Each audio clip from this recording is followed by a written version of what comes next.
All right, so now here's the big thing.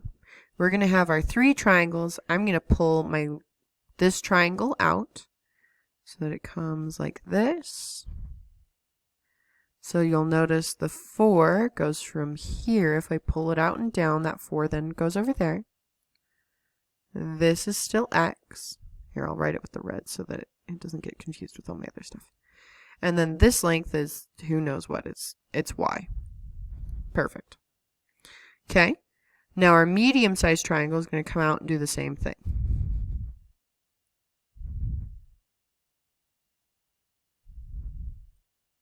I'm not super concerned about accuracy here. So that's my right angle, that's my right angle, perfect. So you'll notice the y still goes where the y is.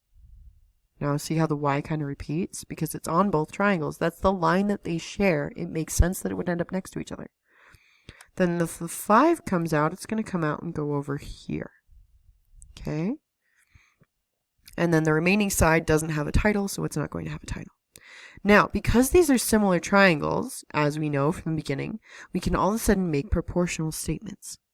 So I know, first off, let's define the length of this whole line. What's the length of that? It's 9. Cool. And then this side is x. So I know 9 and x on the big triangle. I know x and 4 on the baby triangle. So I've got 9 goes to, 9 is in the same place as x, so this is my big triangle. This is my baby triangle. Okay, so 9 is going to x, just like x on the big triangle goes to 4 on the baby triangle. So now I can cross multiply. So I do 9 times 4 and I get 36, x times x and I get x squared.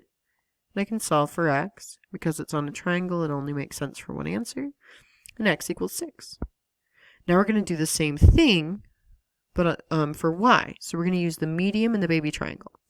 So I'm going to put the medium triangle on top and the baby triangle on the bottom. So the medium triangle, in the place where 5 is, that's where y is on the baby triangle. In the place where y is on the medium triangle, that's where 4 is on the baby triangle. So here we're going to cross multiply.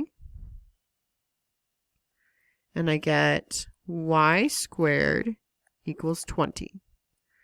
So from here we would take the square root of both sides, and we end up with y equals 2 square root 5.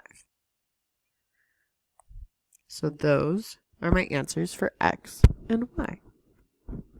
All right, I want you to go ahead and try to do the same thing here on 5, and the same thing here on 6. And once you're done with those two, go ahead and write a recap, and I will see you later.